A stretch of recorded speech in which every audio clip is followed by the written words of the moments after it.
Okay, now I want to do my best to explain how I chunk pi, the pieces I break it into.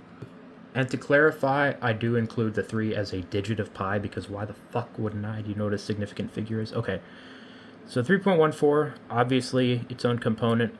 1.5 kind of follows that logically. Instead of 1.4, it's 1.5. That's just one different. Oh, no. It's actually 159. 3.14159. There's a rhythm to that. Da-ga, da. So 3.1415, and 159 is really nice because you have the lowest odd number, the middle odd number, and the upper odd number, right? They're spaced out with like 3 and 7. So that's really easy to remember. 265, that it kind of preserves that pattern. 3.14159.265. You have you have a 5 here. 3.14159.265. Yeah, like, so you had that at the middle of that, so now you go 2 and 6, and then 5 in the center. This is the first occurrence of both 2 and 6. It's easy to remember because it's the first even number and it's the third even number. And then the next part's super easy, just 3, 5.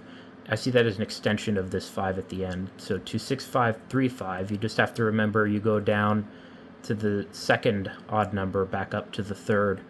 That's a lot of how I think about this stuff. Before, when I was talking about evens, I neglected to think of 0. So 3.14159.26535. Right? So this is the first chunk. This is the first meaningful chunk. 8979. Okay? So now it's important to start visualizing it. Where you're at this level, at 8, then 9 you go up, and then 7, a little bit lower, back up to 9. It's almost like a Remington exercise that starts on the first accidental instead of,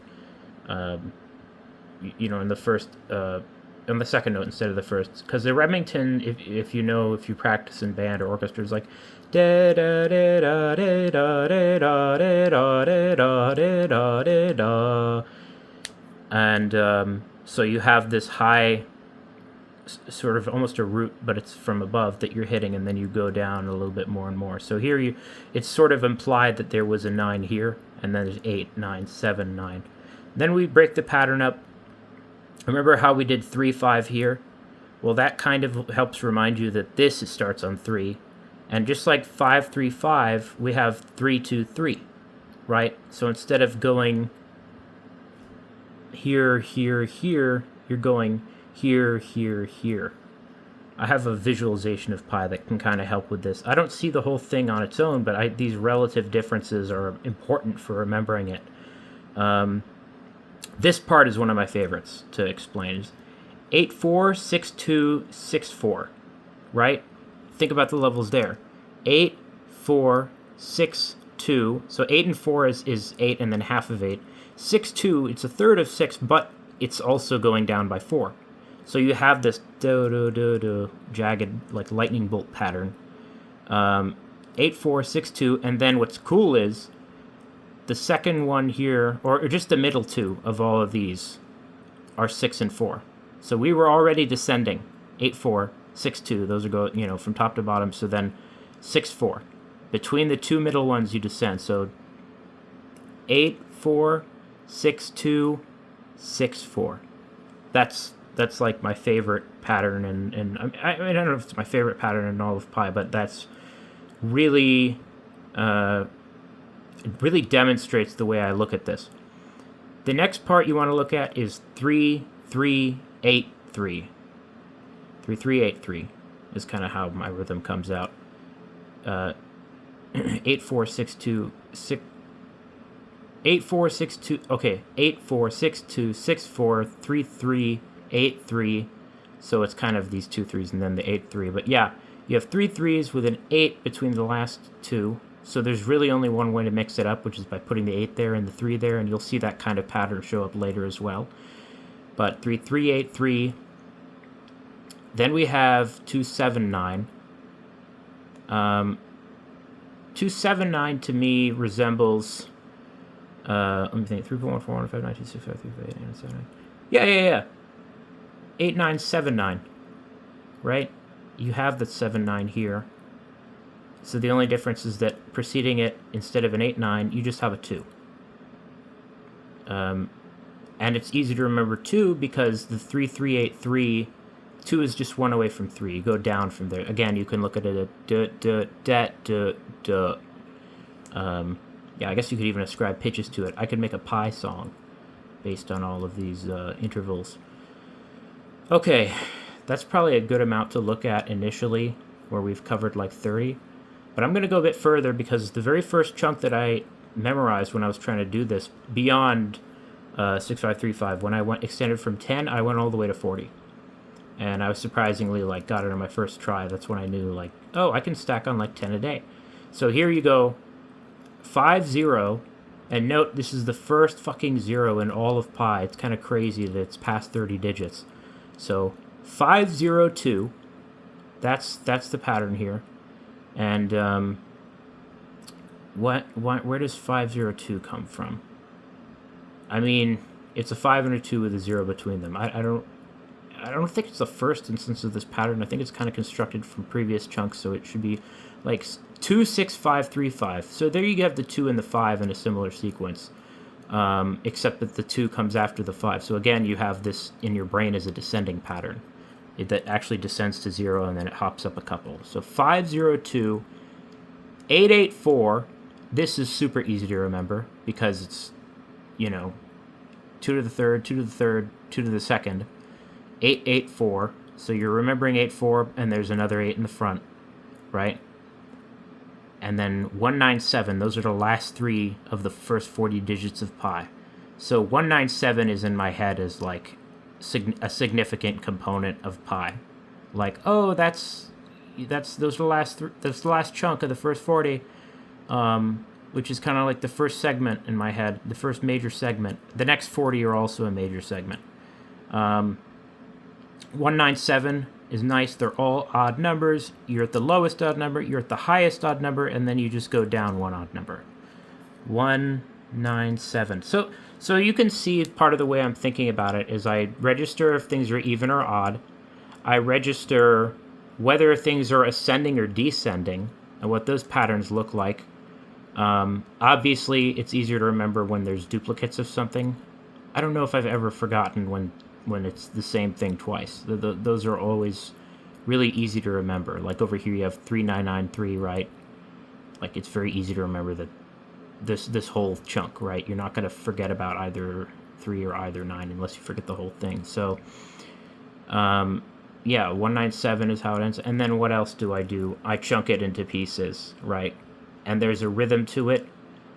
3.141529265385397234383279502884 So I don't know if you can kind of feel what I was going for there, but yeah, that's what it feels like to memorize pi. And then sleep is an important component. You sleep on that shit, and then the next day you recite it, see if you get it right. You'll usually be able to know if you got it right or not without checking. Sometimes that's not the case though, so make sure you check. And then add on some amount, 10, 20, 30, 40, however much you want to add on. I would say units of 10. You don't want to do less than that. And so add on at least 10 the next day, and then keep trying to remember it the same way I did, until you can, get it all right in one sequence. Every time you make a mistake, look at it, see where the mistake was, try and think about the pattern, what it looks like, what it feels like, what it sounds like, and then go over it again. You don't have to close your eyes like I did. I just did that to prove to the camera that I wasn't cheating. Something people will say as well if you do this and they don't believe you, they'll say, oh, you're just saying a bunch of random numbers really fast. Challenge them to say random numbers really fast at the pace that you were saying it. Challenge them to do that, and you'll find that they'll start spitting out patterns that they know. They'll start saying 420 and 69, and they'll start saying 1, 2, 3, 4, 5. They'll say 6, 7. They'll say all these patterns that they know. 5, 4, 3, 2, 1. Usually it's just ascending or descending. Like, I can demonstrate now. I can try to say random digits. I won't look at the ones on the screen. 1, 5, 2, 6, 3, 3, seven. Like I just paused there because I was like trying to think of something that felt random. If I didn't do that, then I would have just started saying three over and over again, or gone 3-2-1, or 3-4-5, or 3-6-9. You know, like it. I don't know. You can't just say random digits. You can't just make shit up. You'll trip up on it. So it's a really easy way to prove to people that you're actually doing it. These fucking haters that you put in the work, you figure it out, and they're like, you're not actually doing it. You're cheating." You know, I've had people. I've recited pi before and had people like looking at it and being like, "No, you messed up. You messed up right there." And I'm just like, "Bitch, I know what I said. I didn't mess up. I know when I mess up. I trained for this shit." You know, you pull out your phone, you expect to be able to read at the pace that I'm reading. This stuff is memorized for me, so it's pretty easy for me to go through at that speed and see if I mess something up. At the speed I'm going, you really can't check at the same time to see if I'm hitting everything. But yeah, it's really amateur sort of level of pi memorization. But what's interesting about it is I believe if you're out there and you're in 5th grade, somewhere around there, I believe you could do this. You could learn this. Using the techniques I've given you, you could at least memorize the first 40 and you could do it in days. And I think that's the case, if I had to guess, for the majority of children in 5th grade. Maybe I'm wrong. Maybe it's a smaller amount, but it's like, I'd be surprised if it was less than 10%.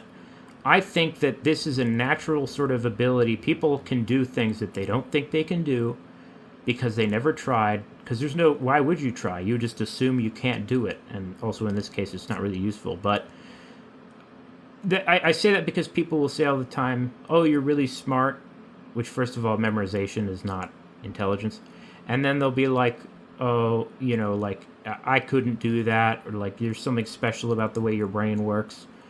And I don't think that's true. I think that kids have higher neuroplasticity, and if you give them a proper method, then they'll have an easy time figuring this out. So I think pretty much every kid out there could probably do this, figure this out, unless they're like specifically impaired.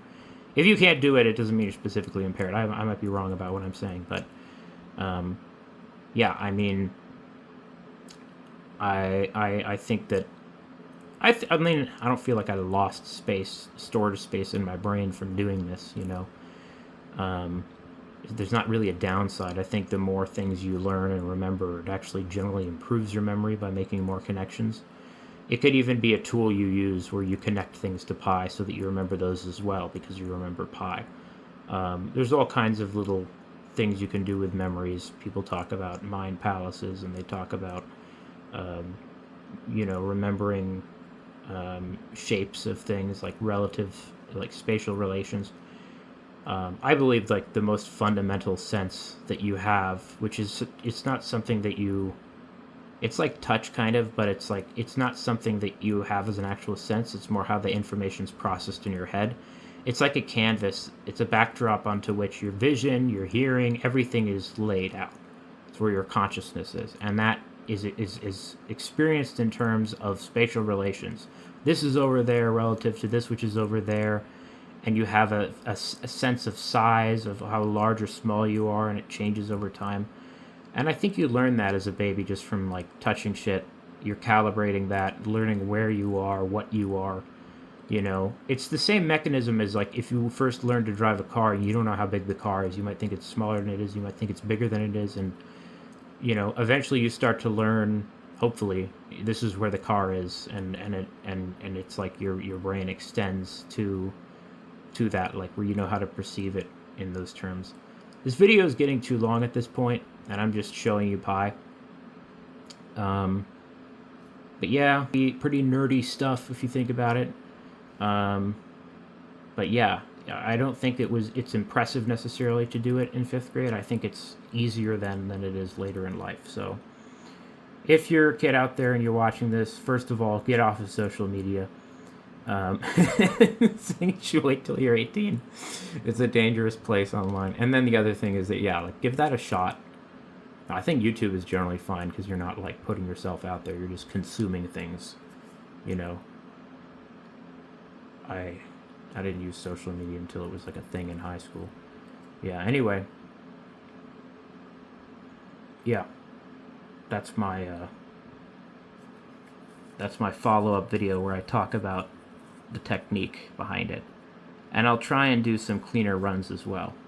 This is the first time touching it in years, so that's, and then, because it's been 18 years since I memorized it as well. Or no, 19. And then there's something I've wanted to do is learn some of E. Because it's like, oh, I can learn more of pi, or I can throw in a second number that I'm memorizing, a second pattern. I wonder if I start mixing up one with the other at that point. I feel like, with pi at least, there's only so many orders that you can have numbers in for depending on the length of the string. So as long as I'm chunking things, eventually I'll start seeing the same pattern that I see earlier on in pi. And I'll just know, oh, it's this bit. And then it'll actually get easier. I don't know how many. I mean, if you say that the chunks can only be like 4 digits long, right? Like, what's 10 choose 4, right? That would be the number. 10 times 9 times 8 times 7, is that right? That would be the number. And so once I've learned that many chunks, which, every time they repeat, that's not a new unique one to learn. I just keep going. I'm sorry. If you let me go, I'll just keep talking. I'd be an entertaining streamer or podcaster, I think. I should look into trying to do that. But for succinct video content, it's just like there's no end to my thought process. It just keeps going. So I'm gonna put an artificial limit on it right now and end it.